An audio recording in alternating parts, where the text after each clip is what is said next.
Ladies and gentlemen, thank you for joining us here on the Eagle Network for today's special presentation, the preview of the 2018-19 softball season. I am Sports Information Director Jared Fain, and I am here with head CCU women's softball coach Coach Gardner. Coach, how's it going today? Good, Jared. How are you? Yeah, It's a cold Tuesday here in the Cincinnati area. that it is. And you know what? I'm glad I'm inside right now. And they've already gone and announced that tomorrow we're going to be on a delay. Got a little delay until noon because of the weather we got coming in, and it's going to be pretty brutal. I saw that email before we came in here, and I also felt it on the way to chapel this morning. That 300-yard walk, my hands were frozen. Yeah, it's brutal out there. Those of you that are lucky enough to stay inside all day, I commend you for that. You're very lucky, and we do not get that opportunity sometimes. We don't. Small campus, you got to bounce from building to building, and that we do. Go to chapel on Tuesday mornings, and it was a really good service this morning. But like I said, a little chilly getting there, and I think tomorrow it's going to be even colder. So that it is. I think the last I saw it was a high of 7. That never starts for a good day whenever your high is in single digits. But enough about the weather. Let's get into the fun stuff. So let's talk about your season and what you're expecting. So first off, let's begin. Give us a quick review of the fall. So going into this year when school started, we returned 16 players from last year's team. I think we added about 9 or 10 new girls. It was the fall was good, man. The fall was good. We put in a lot of hard work. We lift 3 days a week. We do conditioning depending on the week, either 1 or 2 days a week. We get to practice for about 5 weeks in the fall. Those practices were really good. We did deal with some injuries in the fall, and when we played our fall scrimmages, we weren't full roster. One season-ending injury, a couple of ones that they'll get back at some point this year. Held a couple kids out just to be safe and make sure they were good to go come the spring. But really competitive. We got a deep roster. So the competition in the fall was really, really good amongst each other. But most importantly, you got people in the program now that have been in our weight program for 2 or 3 years. So you're really seeing them take strides and become stronger and more athletic, which is really important. Absolutely. And I've noticed happens, and then you all bounce back from that. Yep. So and it goes hand in hand. I mean, we are still injury ridden right now. Going into the season, it's completely different by the time you got here in August 1. So believe me, I'm well aware of the changes that happen with your squad in particular. And it happens, and sometimes you wonder, man, what have we done? Why do we got to deal with these injuries to some key people, and then just good people, like good character people who you hate seeing stuff happen to. But what we have learned over the past couple of years is, adversity, somebody always steps up, and we talk as a team. God works in mysterious ways sometimes too, and he throws adversity at us and puts obstacles or challenges in front of us to make us stronger. And I think that's what's currently going on right now. The group that we're going to open the season with, it could be the group we end the season with, or we could get some people to come back and step in and pick up right where they were when they got hurt. But as coaches, the biggest thing is we can't let one injury impact our season. Right. We can't let 2 injuries impact our season. We've got to move on, and that's why we build depth on a roster. And some young kids are going to get the opportunity here when we open up this weekend to get playing time. And 2 weeks ago, go ahead and tell us about your coaching staff. So obviously this is the 4th year of our program here at CCU, and I return Kate Stutz, who's been with me all 4 years. Phenomenal hitting coach, phenomenal infield coach, phenomenal coach overall, and somebody that I can rely on that knows how I want to do things, and we're kind of similar in personality styles and coaching styles, and she's been a real big part of us building this program and getting it to where it is. For the 2nd year in a row, and the first time of our program, we return a pitching coach from year to year. In the past, that was kind of an up and down new pitching coach. Pitchers got to get adjusted. About the time they get adjusted, well, I'm looking for another pitching coach. But Rob Ware's back with me there. Did a great job with our pitchers last year. He built a lot of confidence in them. and it gets them. They're throwing the ball really well right now. Now we got to see how they do against other teams. Absolutely. And then we do have a student assistant in Lexi Rouse, who finished up her eligibility last year, is finishing up some classes. But Lexi's a huge, vital part of our coaching staff because she's been through it and she helped build this program to get to where it is, and she knows what we expect hitting wise. And you've watched us the last 2 years. She communicates it really well, but she was also a really good hitter. Right. Absolutely. I know that just hearing that name strikes fear in a lot of people around the conference. I think back, there's a lot of good players in our conference, a lot of good hitters, but I don't know if I've ever seen people hit the ball as far as she did. When she got solid contact on a ball, and it took us 2 years to get her to learn and understand the importance of using her lower half in her swing. But I think back to the Midway game last year, and I was gonna say the same thing over there at Veterans Field in Newport, and I feel like that ball didn't land for days. Once it sailed over that scoreboard, I don't think that I ever saw it land. So if that tells you how far that ball actually went, I don't know. It was a great senior day for Lexi. First time her parents had got to watch her play that day. I remember she hit 3 home runs in that series, and we were playing Midway, who at the time was tied for first in the conference, and it was a great team effort that weekend. But at the same time, it was really good individual performance. Lexi kind of helped us a lot there. Yeah, whenever you end up picking up NCCAA National Player of the Week off of that performance, I mean, she did pretty well in that series that she had there. So we're excited to have her. And in the fall, we also had Kayla Sturgill, who was ran out of eligibility last year, pitcher who helped us in the office doing more of the op stuff. Now she's graduated and moved on and starting her professional life now. But it's good to have kids that have been through your program be able to come back and help because they know what the expectation is. And their teammates understand that they're no longer teammates with them, and now that's Coach Rouse, and that was Coach Sturgill, and we got a really good group of coaches. I love them. We all get along well, but they do a really good job of coaching the kids and helping the kids grow more than just as a player, but also as a person. Right, and at the end of the day, that has to be your goal, right? No doubt, every single day. Yeah. So you touched on it a little bit earlier. I'm going to go back to it. You're talking about your opening weekend this weekend, how you guys are going to be up in Chicago. Why don't you go ahead and just tell us a little bit about what you're going to experience this weekend? Well, we were talking about it being cold here in Cincinnati. Well, I think tomorrow in Chicago it's going to be negative 55 with the wind chill included. Thursday, as we're driving up there, looking at like negative 30s wind chill. But it's going to warm up on Friday and Saturday and get into the 20s. So, luckily, you're going to be indoors, though. Yes, and we get to go back to the Rosemont Dome that we played in last year. We get to play 6 games. And I'm just going to be honest with you, Jared. I was sitting this week and I was thinking, I was like, we open up this week, our hitting, it's not where it normally is. And then I'm like, well, we normally don't open until the 1st of March. So we're a month ahead of where we normally are in terms of going into games. We're going to play some good teams up there. Obviously, if you look just on paper, St. Francis is ranked preseason number 15 in the country. So that one jumps out at you. But preseason rankings mean absolutely nothing. A couple of years ago, St. Xavier, who we actually play up there, they were actually ranked preseason number 2, and they finished the season with a losing record. So preseason rankings don't mean a whole lot. But St. Francis will be really good. St. X will be really good. We open up our first game, and it's kind of cool, but we open up with Concordia. Good old rematch from last year. Rematch from the NCCAA Regional last year where we swept them. But I've been telling the girl, I mean, ever since the schedules came out, you know what Concordia's got checked off the list. It's their first game, too, and we ended their season last year. They returned a lot of players. So that game's got a little meaning to it. Of course. Then we played Madonna up there, who made the NAI Regional last year. They were in the regional. Don't remember if it was with Rio, actually. So they were in Rio's regional down in Bowling Green. We also played Cleary up there.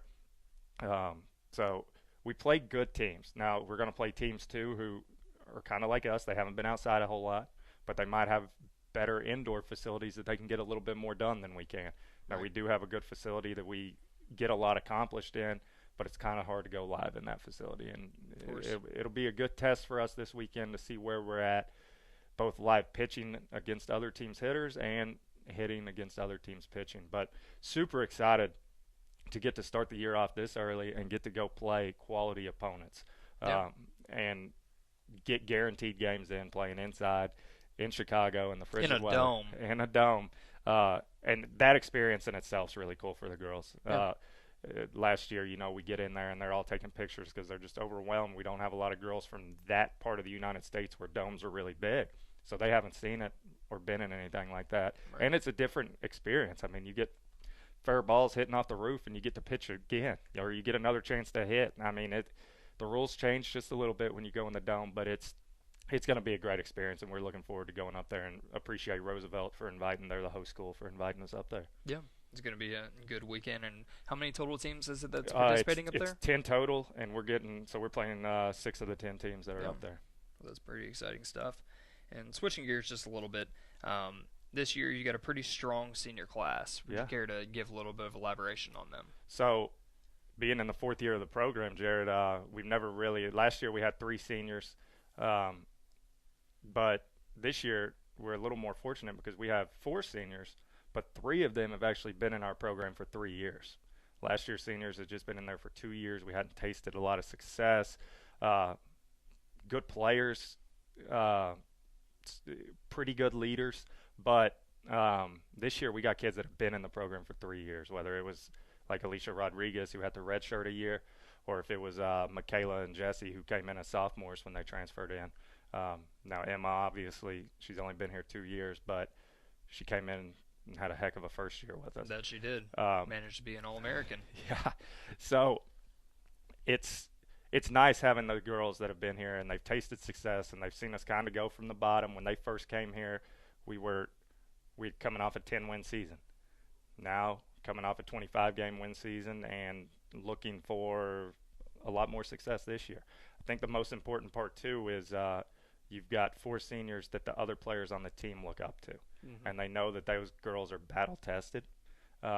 Each of those 4 girls, though, at some point through this year has dealt with some sort of injury. Absolutely. And handled adversity themselves. Or throughout the course of their career, you look at them all, and they've all kind of dealt with pretty big injuries and had to handle adversity. So I think for the rest of the team, being able to see that they can persevere and that they want to get out there and help their team. And, it's going to be great having Alicia back out there on the field. You think back to last year, I mean, honestly, we had to – it was shortstop by committee. You didn't have that true shortstop who could step in and make the plays that Alicia made during her first season here. We didn't. And here's the thing. I mean, is Alicia going to be the same player she was 2 years ago? I hope. Of course you do. We also know she hadn't played a real game in about a year and a half. And it's going to be a little adjustment time for her. But if you want to trust somebody out there on the field, I mean, Alicia Rodriguez, you want to go to war with her. You want to go to battle with her. And the same thing with Michaela. I mean, she's a super tough kid and brings the energy for our team. Too much sometimes.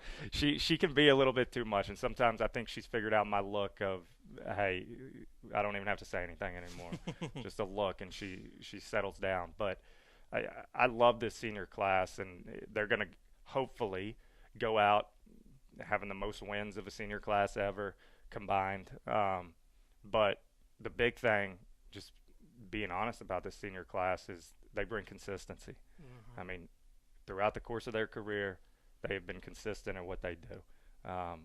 So as a coach, you love that. And Jared, we got balance, man. We got 4 seniors, we got 8 juniors, we got 5 sophomores, and then we got 7 or 8 freshmen. So we finally have balance in our classes, and it's not, we have 3 seniors, 2 juniors, 15 freshmen, and no sophomores. Right. So maturity is a little bit more on this team this year, which is a huge aspect, but that's part of building the program. Right, because you're looking at a lot more upperclassmen than you typically are. We are. Because you have, like you just said, a lot of juniors and seniors, and that helps your younger players coming in, not just your freshmen, but also your sophomores. Yeah. Because some sophomores, they're still in the maturation process. They are, and our sophomore class was bigger last year as freshmen. Some of them are no longer with us for one reason or the other, but the sophomores we got right now are really bought into what we're doing and trying to get better every single day. So I I just like the balance we have in our classes, and I do really like our senior class a lot. I'm a little nervous about next year when we have 8 seniors, but Mm-hmm. um, you got to continue to build every single year. Right. And so you've had a semester to review your recruiting class. What are your expectations? So, talking about this year's freshman class and Mm-hmm. juniors that were brought in, um, oh, I love this class. It's actually probably my favorite class that we've had. It's got 5 freshmen in it, 4 freshmen in it, that are all that were all very good high school players, but also are going to be very good college players. And then we brought in a couple transfers, 4 transfers. One of them is going to be out for the year this year, which would have been a big piece, but Absolutely. um, she'll get her time to shine down the road. Um, but when you look at how well Felicia Medina hit the ball in the fall, that's got to make you excited. And she's been a really really pleasant surprise for me coming out of Arizona. And then we added two girls at Christmas break.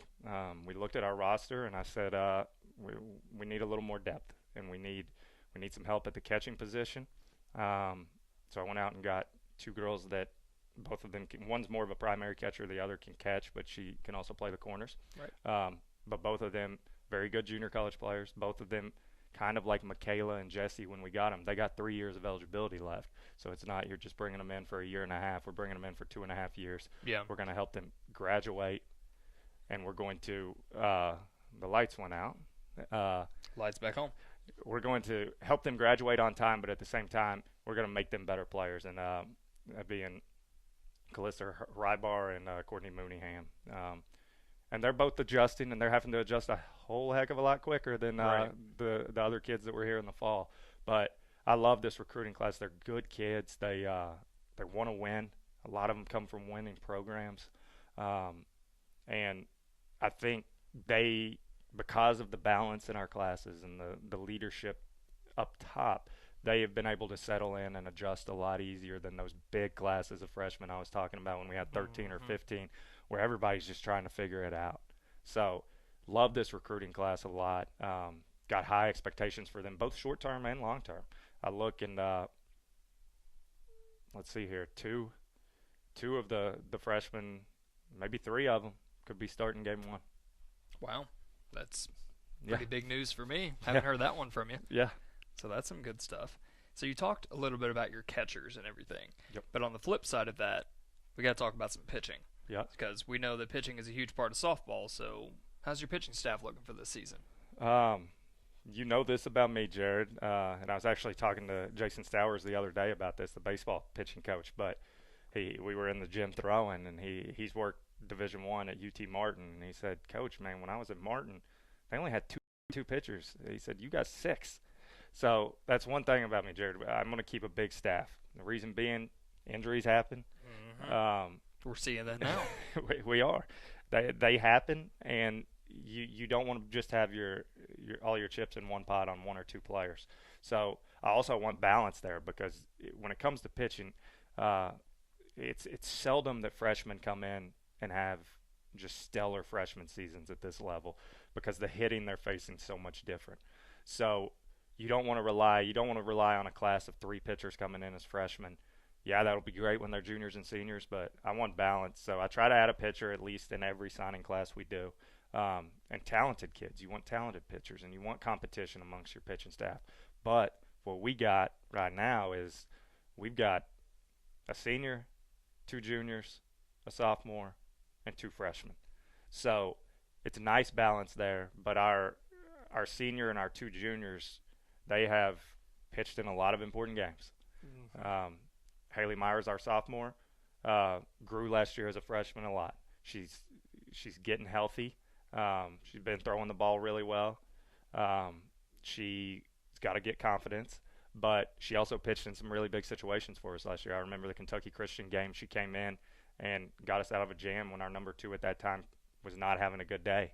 And Haley pitched 3 innings, fielded her position really well, and you could see right then what the future could hold for her. So I'm really, really excited about our pitching staff. Obviously, it's great having Jesse back, who's been through a lot of innings with us, a lot of tough situations with us. But it's also nice having Tiff and Brooke as juniors who have gotten some chances early on in their career. Kayla, I told both of them at the end of the fall, and Haley this too. Kayla Sturgill graduates. Guess what? We need another pitcher that's going to start games. They had all not kind of been in that role. Jessie didn't pitch for us in the fall. We rested her, and the other girl stepped up. Right now, I'm not real big on having a number 1, a number 2, a number 3. It's going to be who's got it that day, and let's get through it, and let's utilize the fact that we got good pitchers. Mackenzie Meyer, a freshman, battling a little injury, but she'll get through it, and this year I expect her to be able to come in and help us as well. Bailey Spencer is a kid who's taken some time off, so we're trying to get her back in the groove of things. She needs reps. She needs live reps. But we've got a pitching staff that is deeper and more proven than any pitching staff we've had before. But this is also, as you know, this is a conference of pitchers. Absolutely. So, and like I mentioned, pitching was a huge part. So that's something that I've noticed that you guys have really focused on, and you have a very, very deep staff. Just wanted the folks at home to get a little insight on that. But you've mentioned Jessie Tinsley, Alicia Rodriguez, Lexi Rouse, Felicia Medina now, and among many others, Kayla Sturgill. List goes on and on and on and on and on. So with that, there's a trend. What is your philosophy on recruiting junior college talent? So that's a funny question, Jared, and it's something I've actually honestly swayed back and forth on a yearly recruiting basis with. When I first came into the program and we were starting the program, we needed some immediate help. So we reached out to junior college kids and got kids like Lexi Rouse, like Kayla Sturgill, to come in and be able to help from day one. And if you remember that first year of the program, we wouldn't have got through that season if Kayla Sturgill didn't come and right. We had 2 pitchers that year at the end of the day. So that was a huge addition to that team. Obviously, building the program, I want my classes to look more like what this year's class did, which is we got about 4 or 5 freshmen. We only brought in 2 junior college kids at the beginning of the year, and 3 junior college kids, and then we added 2 over break. If it could be somewhere between a 50-50 or a 60-40, 60 high school, 40 JUCO, but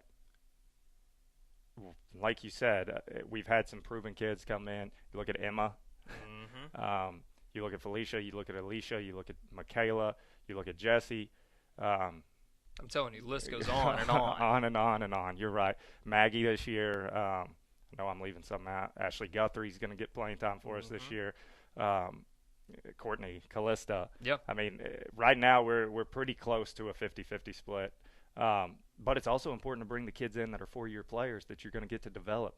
Because those kids, the junior college kids or young ladies, they only got 2 years. Now, we've been fortunate to get a lot that have 3 years. And that's kind of, I really want, if you can find one of those that's a good player, you want to go get them because that's an extra year you get to coach them. Absolutely.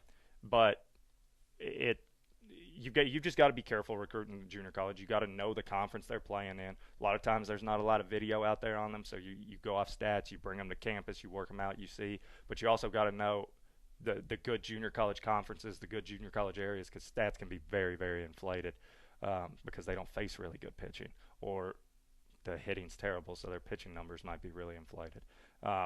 But don't get me wrong, we still want to build with 4-year kids, but we have been fortunate to bring in a lot of talented junior college kids. And with that, I don't think you're going to see my philosophy change a whole lot because we've had success bringing those kids in here and getting them to graduate and getting them to buy in.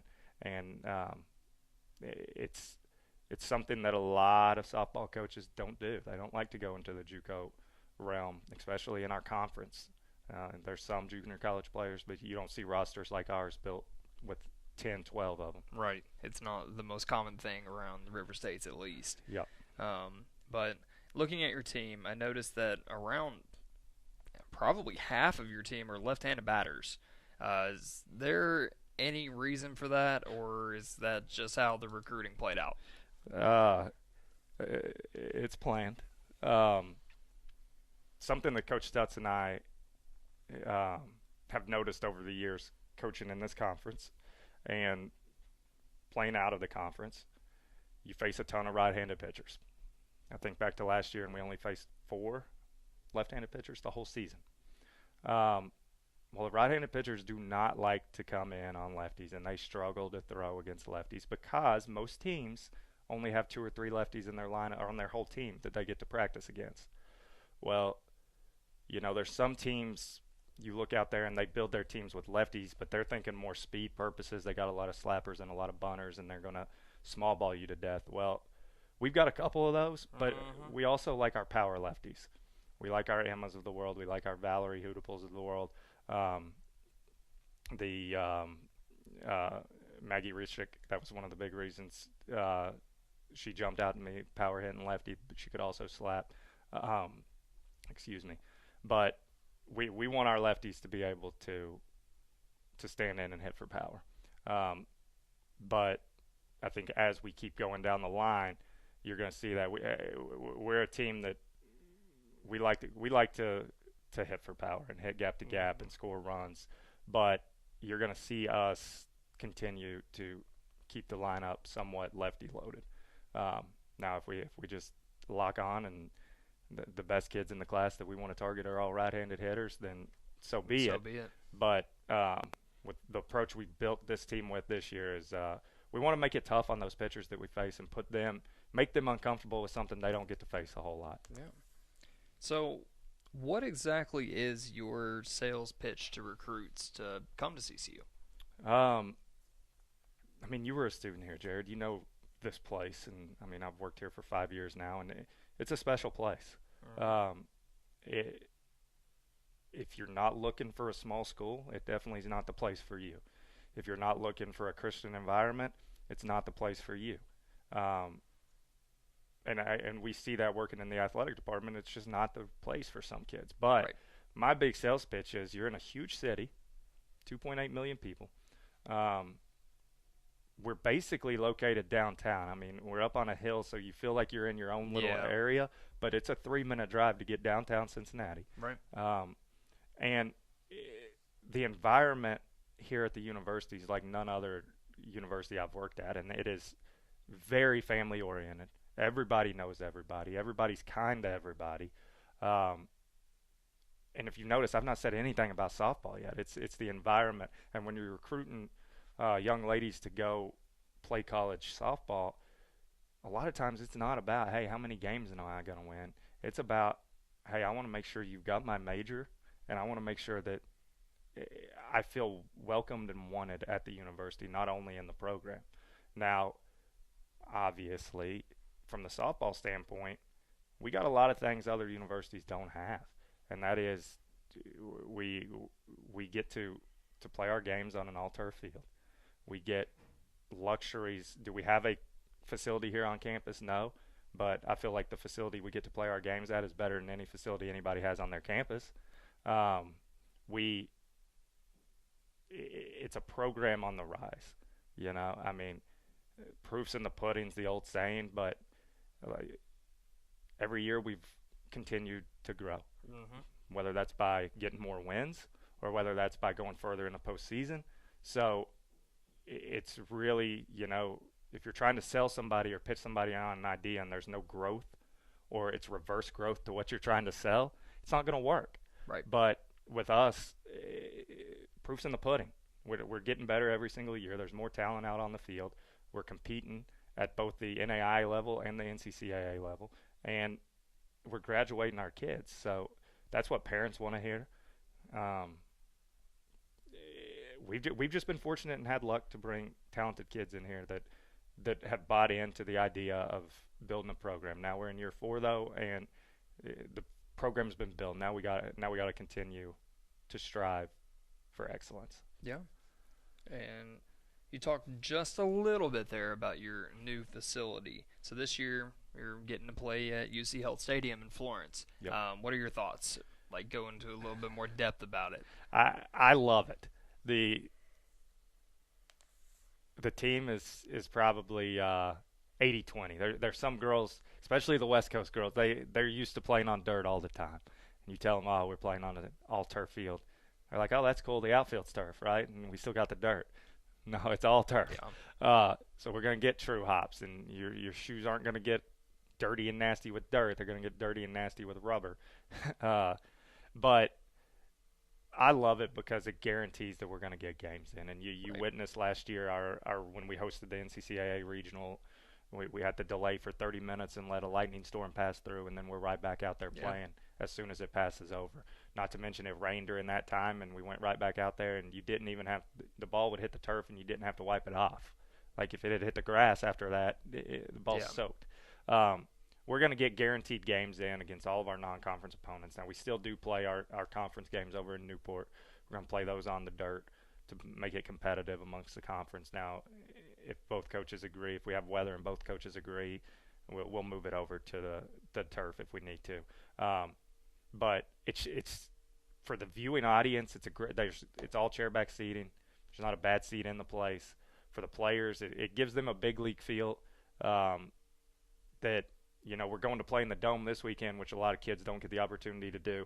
But there's going to be a lot of kids that when their team comes here and plays us, they're going to look back and say that was the coolest environment that we got to play in because we got to play in a minor league stadium. Yeah. So I think I look really forward to it, not to mention we don't have to do a lot of field maintenance when that happens. And not to mention that we partnered with them now. And you drive down I-75 and it's game day. There's going to be a big sign on the LED board. Right. It's going to say CCU softball or CCU baseball plays so-and-so.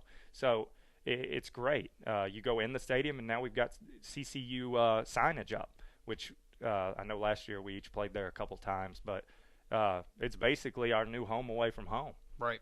So I'm really excited about the partnership with the Florence Freedom for both baseball and softball, and moving forward, I mean, it's brand new turf. I just put brand new turf down. So I know John and I are both really excited about it, and for John, it's a huge recruiting tool. Absolutely.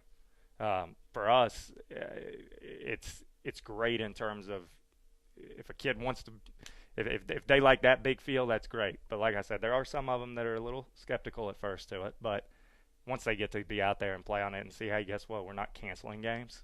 We're getting to play more games, and we don't have to do practice today, so you get games.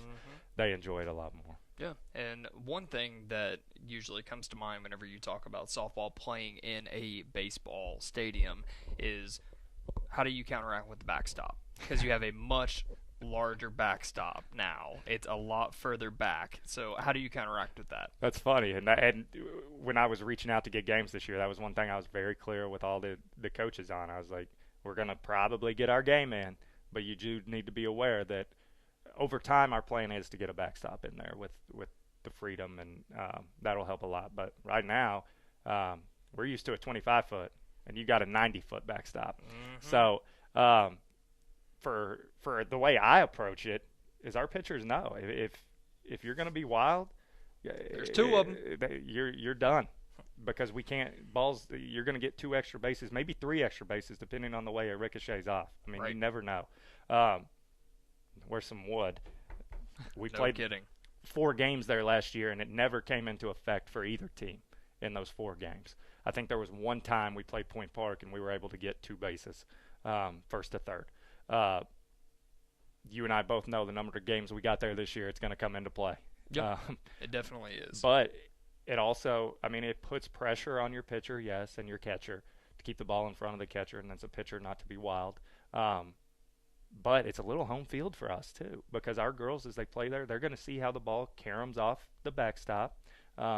Your first and third baseman, they're going to have to charge in, which in a 25-foot backstop, they're not thinking as much. But now they're almost charging in like a bunt to Right. help with the caroms, Absolutely. knowing that other people got to go cover bags now. So I think we'll see how it plays out, but it definitely puts pressure on even our own kids. But at the end of the day,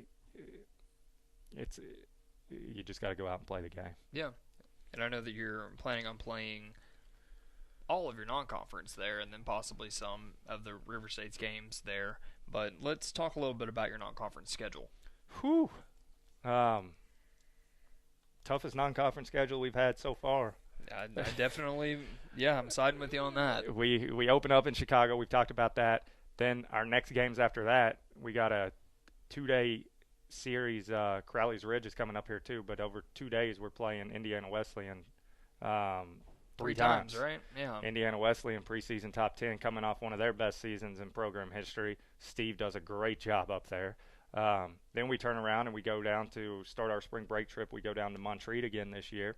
While we're there, not only do we play Montreat twice, we get Campbellsville, Another tough team. preseason top 25. And then we go down to spring break and we play several Mid-South opponents there. We play a couple Division II opponents that I don't know anything about. As we get closer, I'm going to have to learn more. But we also, I mean, non-conference, Jared, we play good teams. Mount Vernon Nazarene's coming to us. Lourdes is coming to us. Kentucky Christian's coming up here to play us. Siena Heights is coming to us. Yeah. I'm trying to think off the top of my head. We don't go on the road much other than Chicago, Montreat, Myrtle Beach. You got your big trips. You don't have a whole lot of we don't have one-day trip. Yeah. There's Rochester College is coming down to us. We played them 2 years ago. They were just starting a program. Last year they had much more success. We get them to come down again this year. I look for them to be much improved. It's, like I said, by far the toughest non-conference schedule we've had, which I scheduled knowing that that's what this team needed. And they need to get better, and they need to learn on the go. And it's going to prep us to get into that conference play. Yeah, so perfect leeway here. So what are your thoughts on the River States this year? As I said earlier, it's pitching heavy at the top, man. You look at your top 4 teams, and I'm going just based off the coach's poll. Rio's Rio, man. And they're going to Rio. Now, does Chris have holes he's got to fill? No doubt about it. I mean, he lost his number 2 and number 3 pitchers in Casey Jenkins and Mallory Powell, but he's got Kelsey back. So he's got to have somebody step up in that number 2 role. He also returns Michaela Kreiner, who was Conference Player of the Year last year. Right. He returns Carly Skis, Lexi Philbin, the Sleuts girl behind the plate, Pika. He returns several starters. Yeah, I mean, you're talking about a guy that currently has the last 2 Conference Player of the Year on one team. On one team still. And 2 years ago, or 3 years ago, Jenna was the Player of the Year. So he's had the Player of the Year, but now the last 2 are on the same team, and they're going to be good. Of course. But they're going to ride Kelsey in the circle, and then they're going to back Kreiner at the top of the order to set the tone. That's what they've done the last 2 years. That's what they're going to keep doing. Right. Then you look at IU Southeast, and Joe returns a lot, man. Joe returns a lot. We were fortunate last year to end their season at the conference tournament, which was a long time coming, because you talk about, I know you're a big wrestling fan. I think both of us are kind of closet WWE fans, but you talk about just 2 fighters going at it. That's what our series over the last 2 years have been with IU Southeast. And we came up on the losing end every time. And it was one run. And then we get to go to the conference tournament last year, and they weren't playing the best softball they had played all year, but we were able to knock them out, and that was huge for our girls. But he returns Weiss and Schoenig, and the first baseman name slips my head that he got last year that was a freshman. So yet again, though, Weiss and Schoenig, pitchers that are very good. Right. It's pitching heavy. And then you look at 3, you look at Point Park, man. Now, they lost a lot of their offense. But they return their pitching. They return Enigma, they return Edwards, and they return Tar. So at the very top, and then we were picked preseason 4, and I've talked to you about what I think about our pitching staff. So pitching heavy at the top.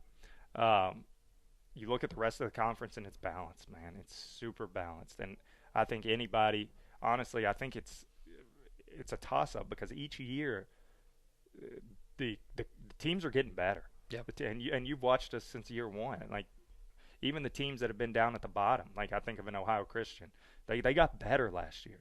Asbury got better last year than the previous year. The conference it continues to get better every year, and it's great for us. But I think it's wide open to anybody. And obviously, until Rio gets knocked off, though, it's Rio's conference. Yeah, it's still them. But, I mean, with all of that being said, looking back at it last year, yes, Rio was the team to beat, and they were a very difficult team to plan for and everything else. But you got to look at it. Last season, you all finished first or second every single offensive statistical category in the River States Conference. So, how do you pick up from there this season? Last year's success offensively was huge. Yeah. It was a major jump, and I credit a lot of it to Coach Stutz and her coming in and working with all of our hitters and turning a lot of hitters, getting a lot more hitters to understand what extension is and how to use their lower half. And our power production just went through the roof. How do we pick up from that? We keep teaching the same things. We hope that for the new kids, they buy in and they understand and they grasp it, if that makes sense. Yep. It takes time to grasp. It's going to be tough. I'll be honest with you. It's going to be tough to replicate what we did last year offensively. And a big part of that is what we talked about earlier. Who's going to replace Lexi Rouse? Right. She honestly, you besides Kreiner, she's probably the most feared hitter in the conference last year. But she's a different type of hitter than Kreiner was, Absolutely. too. The number of times Lex got pitched around last year, unreal. Now, we were able to have Emma behind her last year, so it was okay. You want to pitch around Lex. Well, here comes another power hitter. Here comes a better average hitter. Yep. You know what I mean? And honestly, at times, Emma produces just as much power. But now it's going to be, well, here's Emma in the middle of the lineup. Who can we get behind her to protect her? Right. And I think that's where people are going to have to step up. But I also think that's where versatility is really good because you have a player like Alicia who she could lead off for you. Mm-hmm. She could bat number 2 for you and get a bunt down for you anytime. Or she could be right there in the middle of the order. Is she going to have the same amount of power that Alexi had? No, but she's going to be able to go gap to gap and get double after double after double. Of course, she's an extra base hitter, not necessarily your power hitter. So you can have her at, like you mentioned, either at the top of the order. You can even throw her in the middle at the 5-hole or somewhere in that, just to throw it off sometimes for the opposing pitcher because they have to game plan around where she's going to be. Yeah, and when we're healthy, obviously the middle of our order is a lot better. Yeah, of course. But here's the deal. What Chicago's going to bring is it's going to show us who can protect an Emma in the lineup, who can protect maybe an Alicia in the lineup. But we've got to figure out what's going to happen there in the middle of the order for us. I think we got some really good potential at the top. I think we got some kids who will be really good bottom of the order hitters to turn your lineup around. Yep. It's the middle of the order that we got to get panned out. Which you look last year and we just had consistency at 3, 4, 5. That's what we're going to need to be able to produce offensively this year. I think we got the kids to do it. We just got to get there to that. But it's a testament to Coach Stutz and how she works with our kids of what we did last year. And I've broken it down for you before. All those stats come with the bottom of our order not producing a ton. Right. So our 7, 8, 9 last year. You were talking about low 200s into the 100s. Yes. And the rest of those skyrocketing from 3s to 4s. Yeah. So it's kind of crazy to look back on that and think that of how much that 7, 8, 9 struggled and how well we were still statistically. Yeah. But also think, what about if those girls were just 250, 280? Average even. Yeah. You know? We led the conference in runs per game at 6.5 almost. What happens if those girls are that 250, 280? We're getting up to 8, 9 runs a game, Jared. Right. So that's what we got. We just got to have balance 1 through 9. That's going to help us a lot this year too. I think we do have more balance, but we'll see. Yeah. So you're going into your 4th year of the program here at CCU. When you personally started the program, did you ever think that you would be at this point? At this time? Yeah, currently. In the 4th year, would you imagine that you would be picked as one of the top 4 teams preseason and coming off of a back-to-back 20-plus win seasons and making it to a World Series? Would you thought that you would be here now? I think any coach is going to say that's what you hope for. Of course. I will tell you, when I interviewed for this job, when I was hired, I was fortunate enough that Beth Rogers hired me for this position, and I had a 5-year plan, to get us to competing at the conference championship level. You look back the last 2 years, and we've lost in the conference championship semifinals. Mm-hmm. So, in reality, I don't think I thought we'd get to where we were as quick as we did. But that's a testament to the way we've been able to recruit and who we've been able to recruit, and kids that are coachable and listen, and having accountability as coaches. And the kids that don't want to be here or are not bought into what you do, well, get them out before they bring everybody down. And that's a tough thing to do as a coach. But yeah, I had a 5-year plan to get us probably to where we're at right now. Yeah. Um, but not with the success that we've already had. Right. So getting us to be a preseason 4 pick, or getting us to be somebody that other teams are talking about or fearing. But think back, man, that first year, the tone was set then. Yeah, we only won 10 games, but that group of 11 young ladies, they competed night in and night out. I mean, I remember us going to Rio that year. Rio was so good, and we were David and they were Goliath, and we walk out of there with a 4-0 loss. Right. And that's at a point where Rio is steamrolling teams in the conference, and we had no business competing with them for 7 innings, but we did. But that tone was set by that first group. Then it's just kind of built off of that.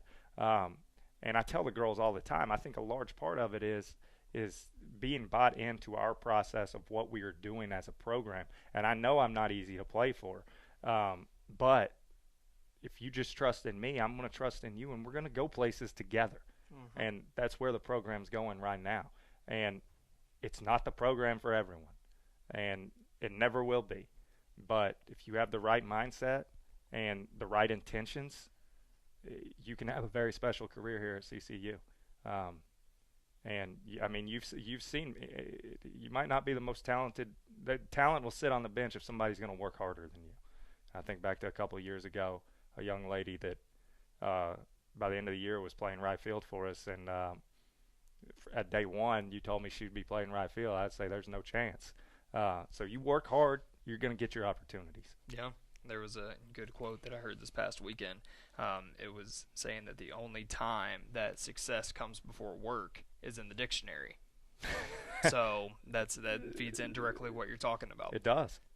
So, and switch subject just a little bit here. There's a select few of us that have been here a little bit longer than the rest of the staff here at CCU.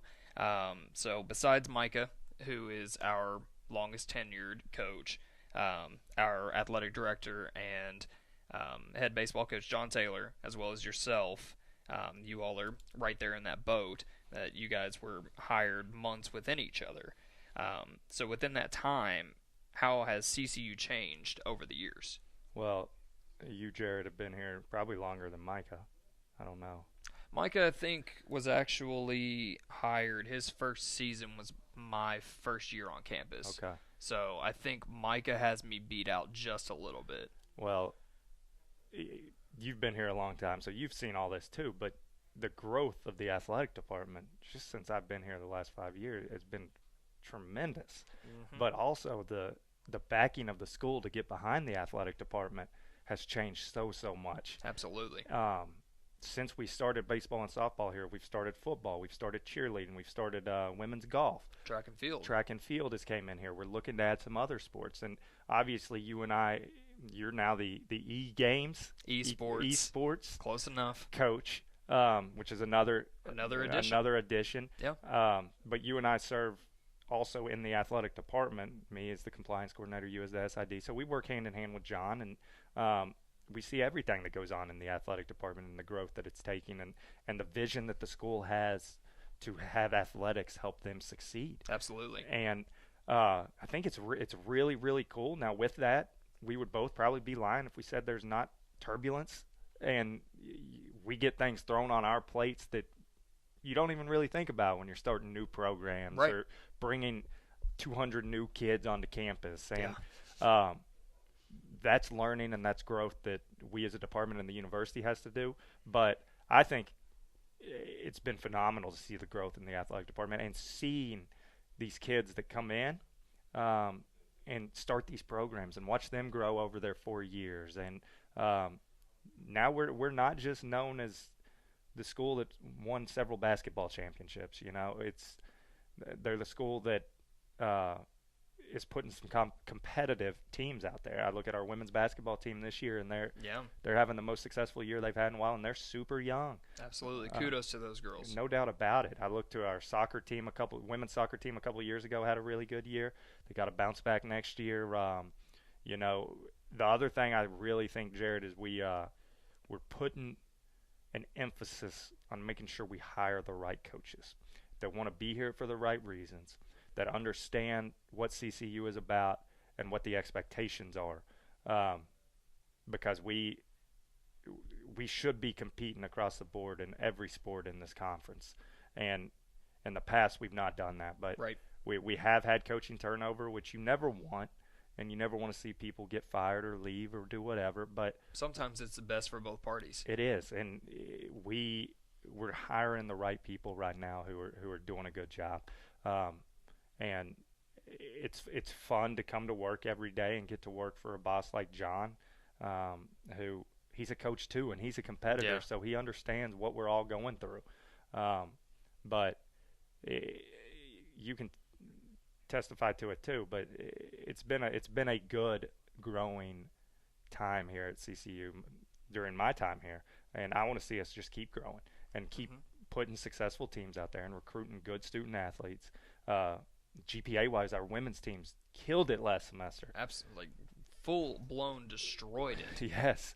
Now we got to get the men's programs to get it up. Of course. But the women's program, I think every program was above a 3.0, if I'm not mistaken. I believe it was 10 total programs, 9 of which were women. Yeah. So that's a good number, and that's including, I believe was track and field and cross country combined in that, or were they split? I think they were combined. Okay, so I mean that's a big portion. Yeah. So, yeah, that's a lot of ladies that are really stepping it up in the classroom. No So, doubt. Super proud of our athletes for doing that, and just super proud of our athletic department for getting to where we're at now. But we got to keep growing. We got to keep getting better, and it's called the Champions Cup, or what's the River State's the Commissioner's Cup. Commissioner's Cup. We've got to get our names up there in the top 2 or 3 on that thing, man. Yeah, we've got some work to do in that department. We do. Let's put stock in that going into next year. How about that? Let's do it. So your program has gotten much more interactive this year with the addition of the YouTube channel and also all the different interviews that we did earlier on in the year. Not a lot of the NAI schools are doing this. So what's your reasoning for wanting to push this out more? I think I'd be lying if I said the first reason was not for recruiting purposes. It's also very important. We got kids from all over the United States, man. Hawaii to Nebraska, down to Tennessee and Georgia, to Arizona, California. And I think it's important that their families that can't always be right here to get to see kind of what's going on, and then be connected and do stuff like this here where people get to kind of see and hear what's going on behind the scenes. But also I'll give a shout out. Catherine Schreiber is doing a great job with our videos that we're putting up on our YouTube channel, and she's dealing with an injury currently, but I think it gives her something to really, really stay engaged in practice. Not to mention she wants to go into photography, journalism, something down that road, and give her a chance to give her good experience and to put on a resume. But being interactive, recruiting is the name of the game, man. Kids want to see this stuff. For you and I, we look at it and it's like, okay, yeah, like that's what they did this week. For kids, they want their stuff out there online. So knowing that, hey, you come to CCU, they're gonna film practices. We're gonna show you what it's all about here. But it's a huge recruiting incentive, and I'm not gonna back down. How many kids I came in your office mad about because we lost them to a Division I program? It happens, and it happens a lot. We're gonna keep shooting for the stars in terms of recruiting. But one day we're going to land one of those kids, and it's going to be because of something as crazy as being interactive on social media or just building relationships through recruiting. But it was something that I sat down with Catherine over winter break and told her this is kind of what I vision. I'm going to give you a lot of jeopardy to do kind of what you want, but this is what I want. This is how I want it done. Let's make this happen. and I think it's turned out well so far, and she's getting better each week. So they're only going to get better and better. And I appreciate you sitting down with me today and doing this because it's good to just get this stuff out there. And I'm super proud of my team and love to talk about them. Yeah. And last point here before we're going to get off of here. I know that family is important to you. How do you relate that to your team? I am super soft when it comes to family. I, I try to emphasize to the girls how important it is, to respect your family, respect one another, but respect your family. And, at the age that they're at right now, it's easy to get really mad at mom and dad or brother and sister, and you're over it in 2 days. And I think sometimes you don't realize how much you hurt somebody's feelings when you yell at them or ignore them or don't respond to their text or get really short with them on the phone or whatever. Demand money, demand gas, whatever. But I try to incorporate my family in a line. My mom, she's at a lot of the stuff we do. Mm-hmm. And she's got 25 plus years of experience, probably more than that, probably 30 plus years of experience working with sorority girls in college as an advisor. So she's used to relating to young ladies at this age, knows their emotions and their reactions. But which is a big plus for you. It is a huge plus. And I'll stay up endlessly at night sometimes talking to her, being like, why is this person doing this? Like, help me understand. Of course. But what I like for them to see is that she's always around. She's doing activities with them, but they can also genuinely see how much I appreciate that and how much I love her and care about the fact that she wants to give back to our team. My grandfather's at all of our games too, that he can make it to. So it's huge to practice what you preach, which is the importance of family and the importance of respect. Mom's actually going to drive up all the team's gear this weekend and go watch us play. We're stuck taking vans up to Chicago, so can't get all of our gear and our bags in there, so she's going to go up. She was going up to watch the games anyways, and of course when I asked her if she could be our U-Haul truck, basically, she was down for it. Yeah. So that's awesome. Family's super important, and I know you're a family guy too. And CCU's one big family too. Mm-hmm. And a couple of years ago, that's what our school motto was. One faith, one family, one CCU. Yeah. So family's just super important to our whole community. While I got you here, man, while we have some viewers, what is going on with e-games, e-teams, with esports? Esports. Finally, you're going to get to it, right? What is tell people what it is. I know I get a lot of people that ask me through the recruiting process, is that really a thing? Yeah. Tell the world about it. Use this as a recruiting pitch. There's probably a brother or sister out there that's sitting playing video games while mom and dad watches this. I guarantee they're going to be playing Fortnite tomorrow while they're out of school because it's going to be too freezing and everything else. No, esports, it's a new world, both to the college side and CCU as a whole. It's the fastest growing collegiate sport in America.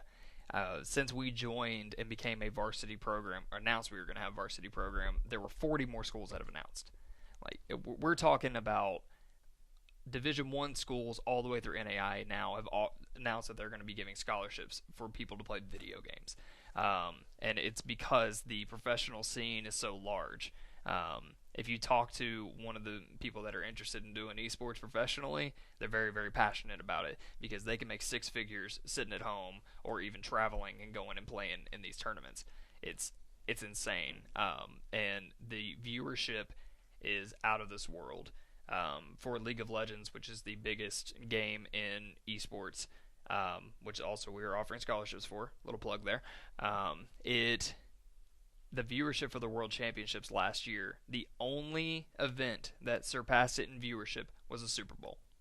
It passed every other event. So what is the what's made this take off? I mean, I know video games have been around for years and years, so give me the breakdown of how this finally has made it to the college level and Yeah. why it's taken off like it is. All it's taken was one. It took one person coming up with the idea of doing it, and they wanted to do it at Robert Morris in Chicago. They looked at it and they said, "Yeah, this is a huge market. Why don't we try to do this?" So Robert Morris announced that they were going to do it. I believe last year they carried a roster of 93. That was their third or fourth year. Giant roster that they held, and it's insane. And that's what they looked at was, okay, you can get this number of students playing video games on scholarship at our university. More schools have taken notice of that. This is a growing field. More and more people are entering it. You can now be a collegiate athlete and not have to run a 4.4. You don't have to worry about if you can bench press over 300 pounds. You don't have to worry about how hard you can hit a ball. Now you can sit down and you can hone your craft on a computer. And it's inexpensive. Yes, the computers themselves are expensive, but there's no travel cost, or very limited per se. So it's very, very marketable and very pleasant to the eye of a university to add. And it just adds more diversity. Because you're looking at a lot of people times you get like the stigma of, yeah, these gamers, they're all college dropouts because they sat up all night playing video games instead of going to class and doing their homework.